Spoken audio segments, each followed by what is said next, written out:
once said, "Without investment, there cannot be growth, but without growth, there cannot be employment." Though I have not experienced unemployment in my life, I've known many friends and family who have, up until recently. So what if I told you that before Trump was president, the unemployment rate was 4.7%, and since he's been in the office, it has dropped down to 3.9%. Even if you are anti-Trump supporter, would you say that what he has done is good? Maybe even helpful? Would you have a more open mind that not everything he does is bad? I have witnessed firsthand through the jobs that I have the good it has happened.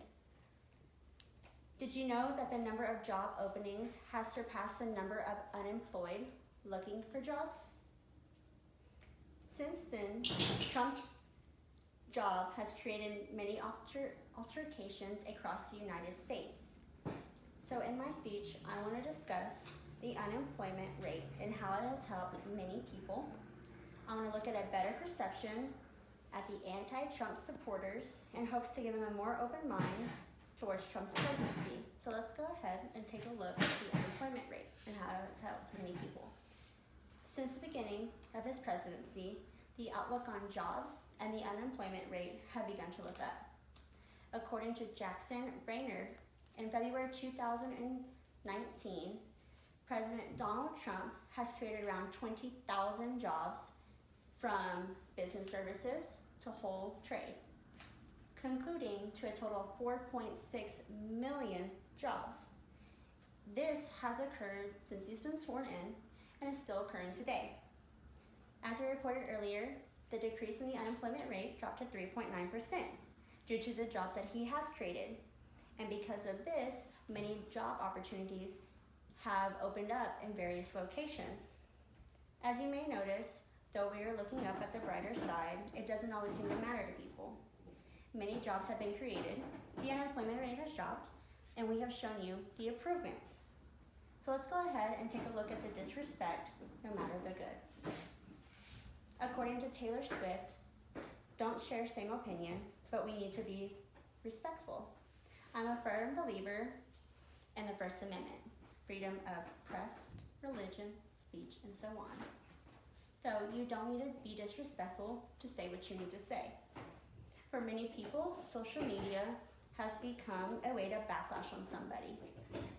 A place that we can do this is through Twitter, without considering the consequences that once you put it out there, you can't take it back. One of many tweets people have posted is Trump's 2020 campaign, Putin's bitch, make treason great again.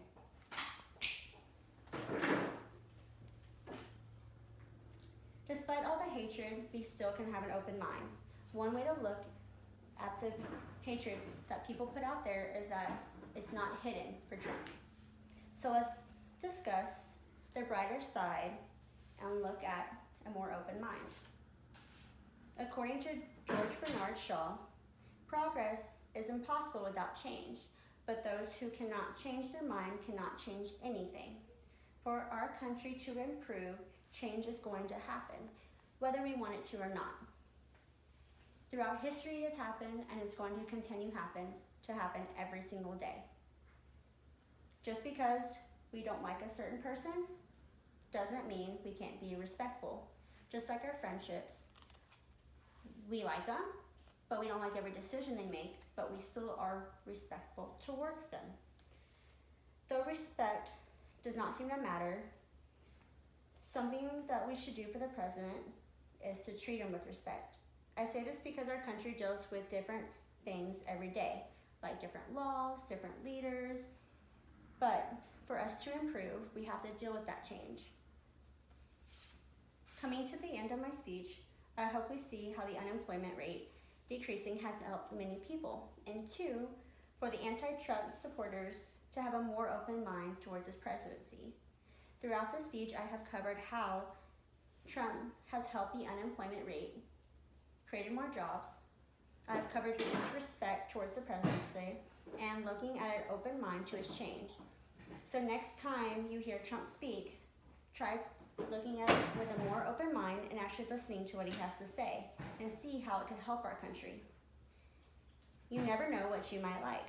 I hope even though you don't like the president, that they do something that you may like that helps our country.